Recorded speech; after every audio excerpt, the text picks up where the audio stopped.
Summer routines live or die by how easy they are, and honestly, if something takes too much effort, I'm out. That's why Groons is my go-to. It's my one daily pack of gummies covering my greens, vitamins, and minerals. Plus, it has 6 grams of prebiotic fiber, which is more than 2 cups of broccoli. No mixing powders, no giant pills, no hassle. I just rip open the pack and I'm done. They taste good and they make it easy to stay on top of my health, even when life gets busy. Save up to 52% with the code PODCAST at Groons.co. That's code PODCAST at GRUNS.co.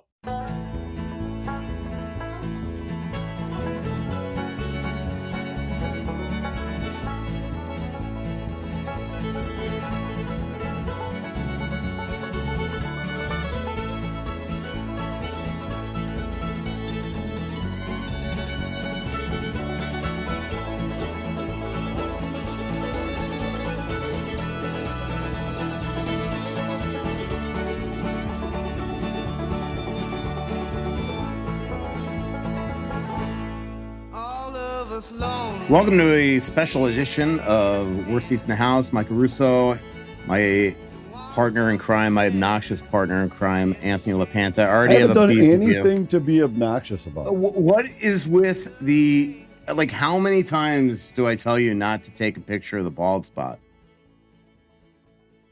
I don't even know what you're talking about. That's why, because you're so oblivious, Anthony. You took a picture, you put it out for the world to see of the press conference yesterday, and all you see is my bald spot. You don't see Quinn Hughes or Kirill Kaprizov. You just focus in on my picture from the post-game thing. Well, yeah, okay. Yeah, so just just so you're aware, there it is. I know it's crazy to think about this, but there are aspects of things that happen that aren't 100% centered on how does this show Michael Russo. You did it because of me. I know it. Don't try to take a picture of Kirill Kaprizov and Quinn Hughes. There were many different areas of that room you could have taken that picture. Why are you so blurry? Actually, I think you're blurry. I feel razor sharp. No, I was taking a picture of the post-game press conference. Yeah. I happened to be leaning on the wall in there when Glenn Gulletson had talked earlier. I didn't move. I can assure you it had nothing to do with the angle of the back of Michael Russo's head. Well, I was at Target the other day, and some guy knew it was me based on when he walked behind me, looked back, and saw it was a bald spot and knew it was me, and I blame you. I'm trying to get you some more notoriety around town. All right, Game 1 of the Stanley Cup playoffs is underway. Wild, yet again, win Game 1. This is something they do. The other thing that happens and it's something that Dallas does. They lose Game 1. Exactly. It's a tradition like no other is them losing Game 1. They've lost 9 of their last 11. They were blown out against Colorado. And the other thing that we know, Anthony, from being around the Wild, and a couple of players even pointed out to us yesterday, is like, look, this team's had a lead in the last five series, and obviously didn't win. So one game doesn't make a series, but man, what a great game by the Wild. 6-1 victors last night. Yeah, they were better in every phase of the game, and kind of everything that you had come into the series wondering all went Minnesota's way. They were better on the special teams. They were physical and yet more disciplined. They got an early lead for a rookie goaltender playing in his first Stanley Cup playoff game, and that certainly helped him settle in. Then he was great when he had to be, made a couple key saves. I thought maybe the most important moment of the whole game was the final 4 minutes or so of the second period. He stopped Jamie Benn after a bad bounce turnover from point-blank range. Then he stopped Wyatt Johnson on a 2-on-1. And if Dallas gets even one of those and makes it 4-2 before the end of the period, it could have been a different third. But he came up big in the spots he had to. Minnesota's superstars were sharp. I just thought everything that you came into the series wondering a little bit, like, will Minnesota superstars be as good as Dallas's? Yes. Will Minnesota special teams be as good as Dallas? Yes. Did they get as good a goaltending? Yes. The game couldn't have gone better for Minnesota.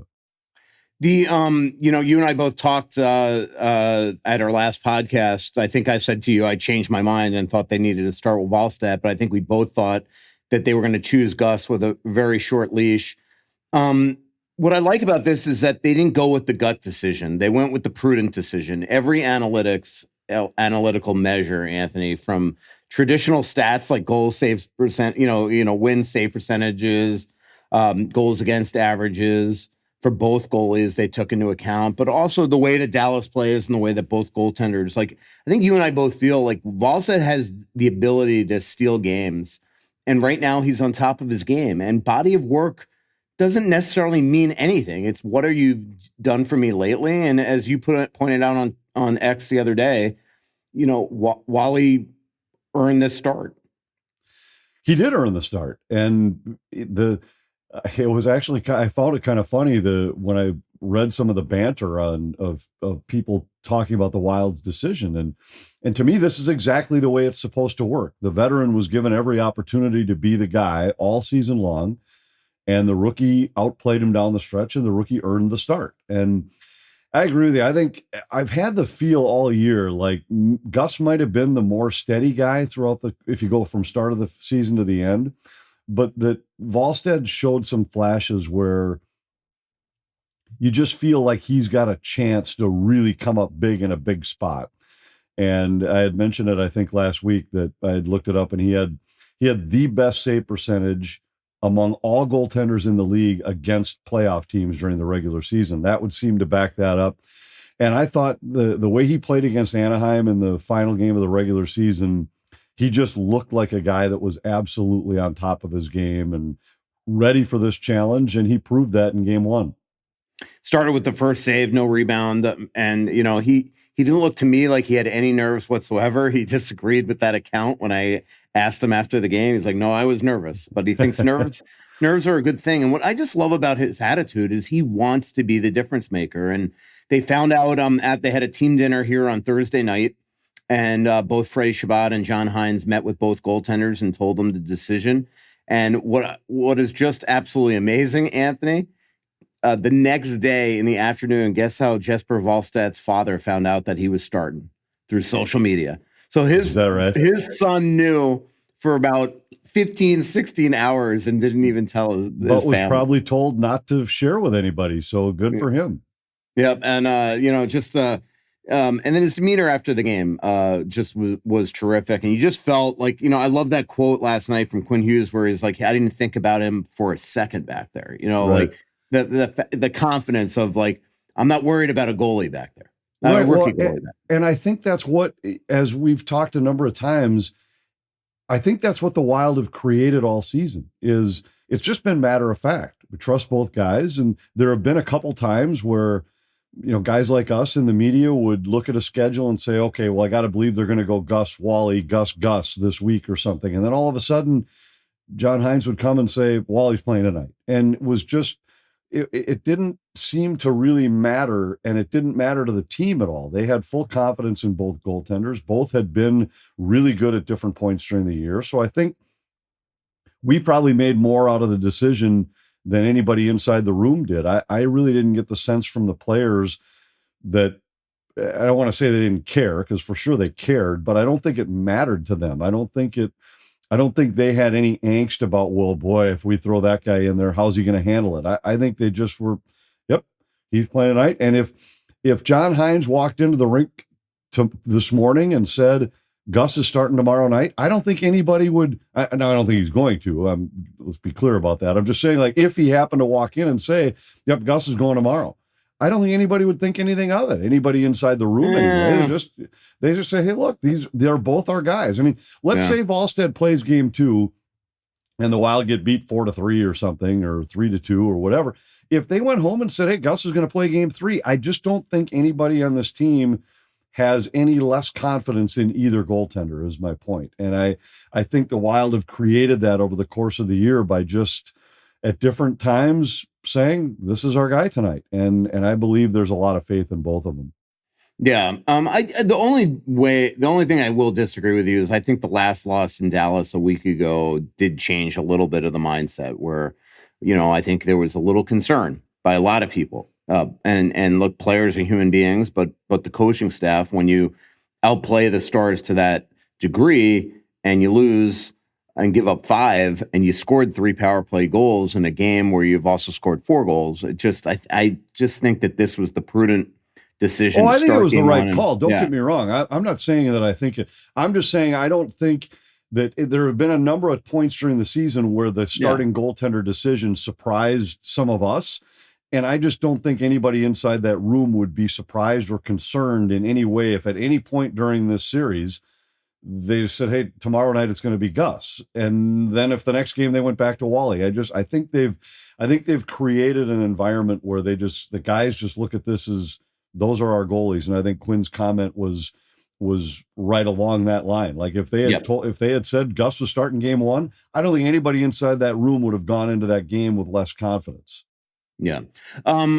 Let's talk about Faber and Quinn Hughes. First of all, Anthony, I thought that was Brock's best playoff game that we've ever seen him play.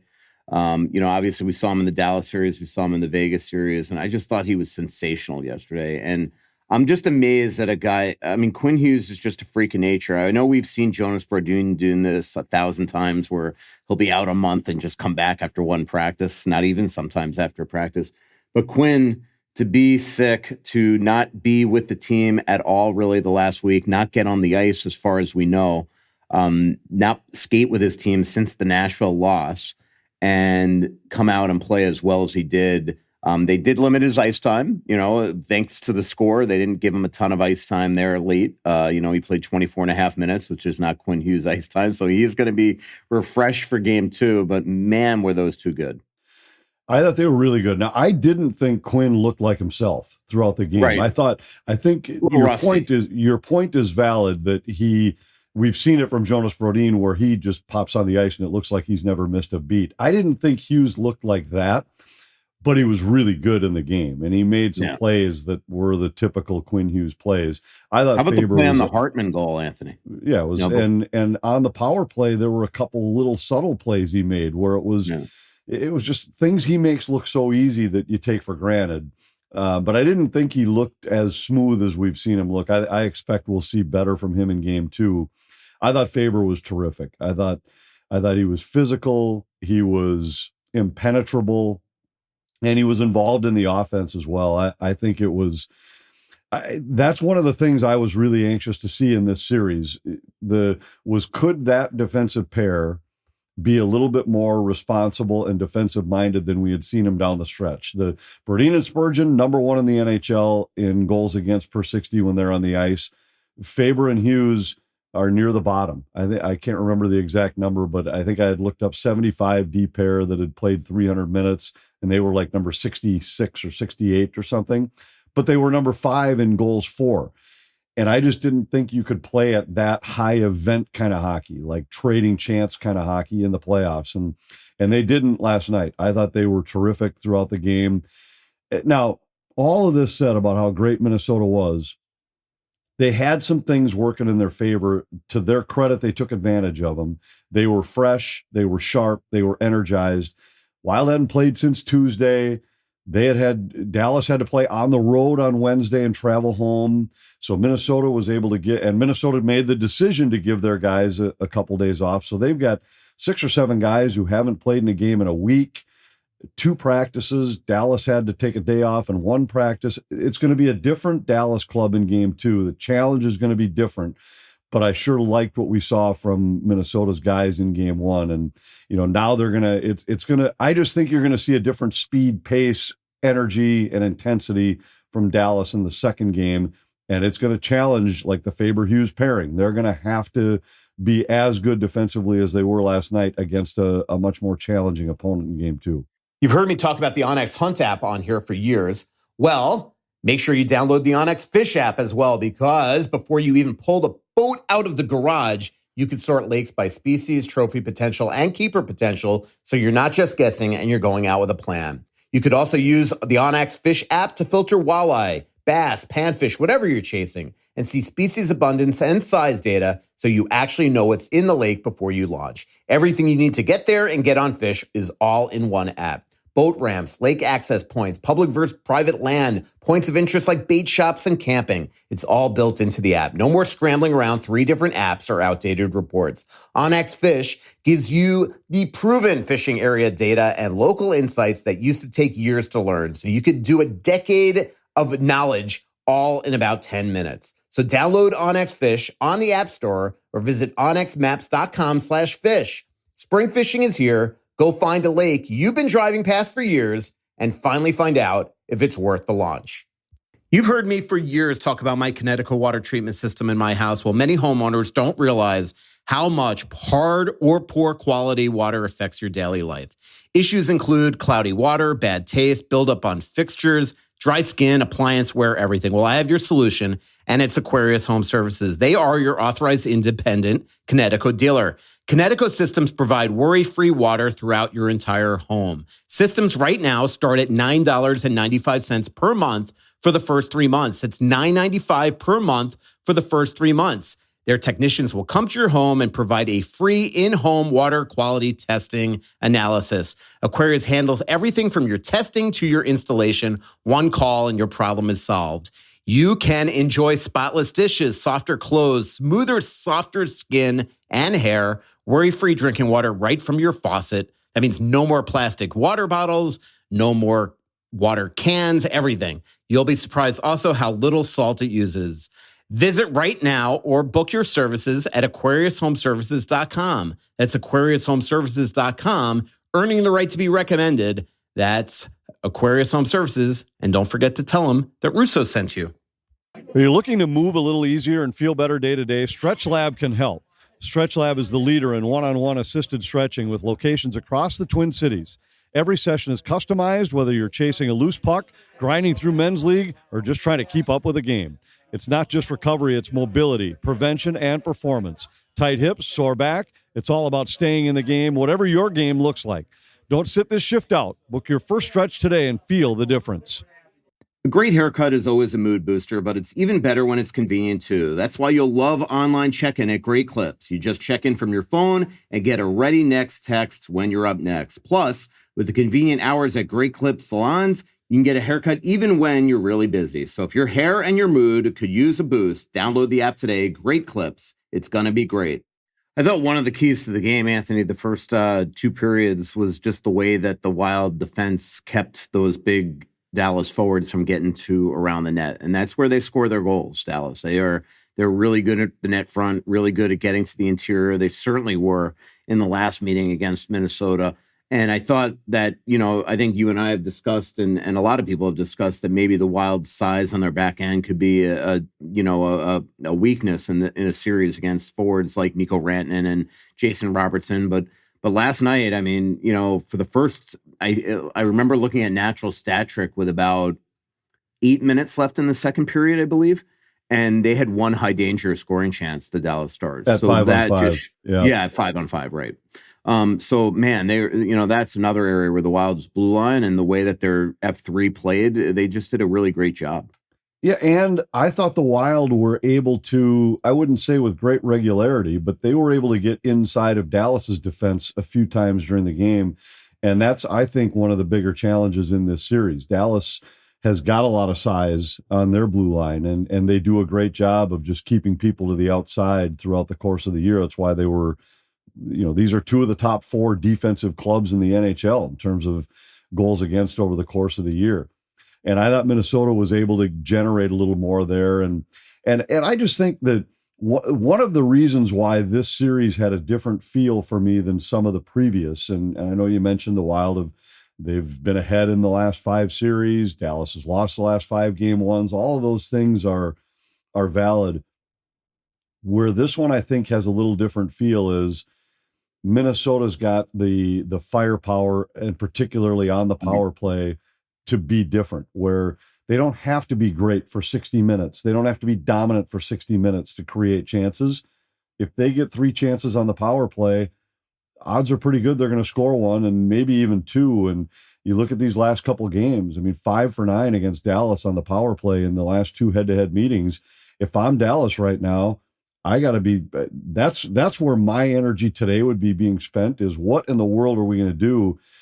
Because I thought there are 2 different points here, but a couple different times in the game, I thought Dallas looked like they were about to get the game going the way they wanted. One of them was on the penalty kill. Minnesota's first power play, the first minute, Dallas disrupted every entry. It was 3 entries that Minnesota couldn't even get into the zone. And I thought, well, this is why they've been really good on the kill. And then all of a sudden, the Wild, they enter the zone cleanly one time, bang, bang, bang, bang, 4 passes, the puck's in the net. And they just have skill level on that power play that we haven't seen from the Wild before. And they're able to dismantle even a good penalty kill. And it doesn't have to be 2 minutes of an onslaught. It can be just one zone entry where, I thought Kirill's point on the power play is, I'm going to try and quote him accurately, but it was like, when they want to be aggressive on the kill, we know we just have to move the puck quickly, and they did. And how many years, Anthony, did we talk about the Wild being too passive on the power play and holding pucks, and they just move the puck and they snap it around, and they have different looks. I mean, even just the 2 goals by Eriksson Ek, it's 2 different passers from behind the net. They just confuse you the heck out of you. And a lot of that, I mean, like this, I really hope that Matt Zuccarello comes back. He is at his age still so important to everything they do. And yesterday, look, there are times on second of back-to-backs he's going to get tired, but the Wild played this perfectly. Matt Zuccarello and Joel Eriksson Ek were the only 2 guys that didn't play the final 3 games of the regular season, and Matt's looked absolutely fresh and ready to go last night. He did. So I want to go back to the point I had made earlier about that the Wild had an edge here in terms of rest, but a part of that was created by their decision. And I think all year, John Hines has, and it's not just him, he's got a staff that really is tuned into all this stuff. I think once that game was lost in Dallas last Thursday, they looked at it and made what probably wasn't an easy decision, because I know some of the guys said they wanted to play, and he played some of them in Nashville, but then gave them all the St. Louis and Anaheim games off. Not all, but the 10 guys. And I think there were a lot of reasons for that. Was he had trusted that these guys could come back from a break and not lose their edge, not lose their sharpness, not lose the structure to their game. He referenced it a couple times to that stretch where they had 4 days off just a few weeks back. And he said the way we came out of that with giving them 2 days off, then practicing 2 days, and then put the pedal to the metal and won 4 in a row and played really well in Dallas, that in the back of his mind, he said, I know I can trust these guys to give them this time off, and they're not going to lose that. But it wasn't an easy call because some of those guys wanted to play. And I think also the other thing that he was looking at is, but what kind of game is it going to be? Are they going to come into these games against St. Louis and Anaheim and it isn't going to be the same intensity because there isn't anything on the line? We're playing a non-playoff team in St. Louis. Is it just going to become, it's point night, we're going to be throwing pucks across the ice? So I think in the back of his mind, he was thinking, not only am I resting guys, but I'm not going to let their game get loose by playing them in spots where they're not going to play with playoff intensity. And Dallas didn't do that. They played their guys, and they had to play an extra night. It was on the road. I think there were a lot of things here that Minnesota made the right call with giving those guys. These guys hadn't been on the ice in a game for 7 days, but yet they came out energized last night. And Kaprizov was good. Boldy was good. Zuccarello was good. Eriksson Ek was good. Now we'll see. And I'm not questioning Gullitson's decisions. He knows his team better than we do, but he chose to play his guys and play him even the extra night on the Wednesday night in Buffalo with travel home. So I think the Wild did it right. They were rewarded. They took advantage of a Dallas team that might have been a little bit low on energy. So that's where I think it's going to feel different on Monday night. Because now you got a Dallas club that it was a day game yesterday. Dallas is going to practice today. A late night start tomorrow night in game 2. It'll be a different feel.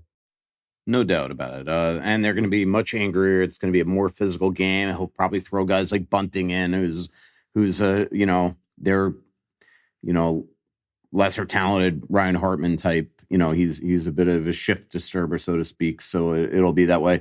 Let's quickly, before we wrap up the show, and by the way, we will be doing these throughout the playoffs after games. Some days like the 8:30 game on Monday, I have a 6 a.m. flight home. Anthony's spending the night here with the team and flying home. So those will have to be night shows. But we're going to do this a lot. You'll Anthony, be after each game somehow, some way, whenever you can get a ball cap on to cover up your head. Yeah, I know. Thank you. I might bring him I'm going to start wearing them during the games now, just to offset you. So Just real quick, you just mentioned the stars, and I don't want to gloss over them because we barely talked about Kaprizov, Boldy, Ek, Hartman, these guys during this show, Anthony. But like Boldy, I talked to him a long time the other day after practice on Friday here, I believe it was, and about just what is the difference between Matt Boldy now and Matt Boldy in the 2023 series. And he looks over at Ek and he goes, he forces me to go to the trenches. He demands it out of me. And I loved that quote. And so it wasn't just like we a lot of us in the media, we heard Bill Guerin go after Matt Boldy after that series for being too perimeter and having one goal in his first 2 playoff series. And we're just thinking, all right, he was scared to death at him. He got the wake-up call from Bill Guerin. But I just love that Eriksson Ek is the one that also is kind of demanding it from him. And it's to your point on why he loves playing with Ek and why Ek loves playing with him. And it just shows you that Matt Boldy, the sky is the limit, man. Well, he's a superstar. Yeah. He just is. There's no doubt. And in fact, I had a couple of guys ask me this week just about like where he is in the NHL. It was a strange question because I hadn't really thought about it. And we refer to the 3 superstars for the Wild and then kind of the supplemental stars where I'd say guys like Eriksson Ek and Faber they're stars in this league. I just, wherever you decide to draw your line at superstar, but I started to think about it and I was like, I don't know if you had to start ranking players. I mean, he's for sure in the top 20 in the NHL right now. And which is saying something because you think about it, the Wild might have I guarantee you 20 he's players going to be on league. A lot of right-wing all-star ballots this year. Yeah, I agree. But the Eriksson Ek comment is one that we've made several times throughout the course of the year. And we had asked Hines early when he was putting his lines together. And remember at the start of the year, Marcus Johansson wasn't with those 2 guys and they quickly landed there. And he's talked about how both of those guys bring the best out of Matt Boldy. Eriksson Ek keeps him on a straight line to the net, and Johansson drives the pace. So he makes them play faster, and Eriksson Ek makes him play straighter. And which is crazy to think about it, that you're talking about the other 2 guys on the line when Boldy's the best player on the line. And yet it's like the other 2 guys seem to complement him and bring out the absolute best in the way he plays. And it's why I've felt all year, like no matter how much you mess around with and tinker with the lines down the stretch, you knew those 3 guys were going to end up together. They've been Minnesota's best line all year. And then there's going to be those spots where, okay, the game's in the balance right now. Boldy and Kaprizov are on the wings together. And then you just see something. It's amazing how fast they create chances when they're together. So I think right now the Wild have got a lineup that's clicking. There are some things you have to keep an eye on. The Hartman, Kaprizov, Zuccarello line, there are going to be some spots, and I would bet we'll see them in game 2 where Dallas is able to take advantage of them in their own zone, catch them tired, something like that, and they're going to have to be able to defend some of the elite for the Stars. And, but right now, especially without Rope Hintz in this lineup, and it sounds like he's for sure going to be out at least game 2, and the way they're talking, yeah, it sure sounds like it could be even longer than what they're saying. And this is a different matchup if he's not in the games. If he's not in there, Dallas's depth is no longer a huge advantage. The big 2 lines for both teams would now seem to favor Minnesota. We'll see how that plays out. But boy, it's a different club without Hintz on the ice. Absolutely. Just like Eriksson Ek was a different club for Minnesota when he wasn't here in 2023. Lastly, how about the shot by Kaprizov, Anthony? That was just beyond belief. Yeah, and I loved his explanation of it last night after the game when he just said, I wound up with more time than I expected. And, I know there's some people right now that are questioning Jake Ottinger and saying, geez, he gave up 5 when they just played this team last week. They gave up 4. There's something there's not a goaltender in the league that stops that puck. That you put it on Kirill Kaprizov's stick with that much time to think about it. And it was one of the, I thought Kaprizov's explanation was great, where he just said, well, a couple guys made great plays and all of a sudden I had all kinds of time, more than I ever thought I'd have. And those are the kind of shots that it's just different when you have the puck on a superstar's stick with a chance to change the game. And that goal might have really kind of sealed it at that moment. Cause Dallas didn't feel like they could have felt like they could have played all night and they weren't going to get to 4. Yeah, no, without a doubt. And then to score right after that, what a great play by Faber to Hartman. Playoff Hartman has absolutely shown up in this series, and then that Boldy goal was the dagger. We'll be doing this a lot, Anthony. Thanks to our incredible sponsors and for joining us in the Aquarius Home Services studio. Aquarius Home Services, your local authorized driller for Connecticut water treatment systems, Onyx Hunt, and our two newest sponsors, Great Clips and Stretch Lab. Talk to you next week, Anthony, or actually next game, Monday, after game 2. Tuesday, one of the two. So much coming out, there's nothing going in. I know that you feel like you're never gonna win. Oh, but the world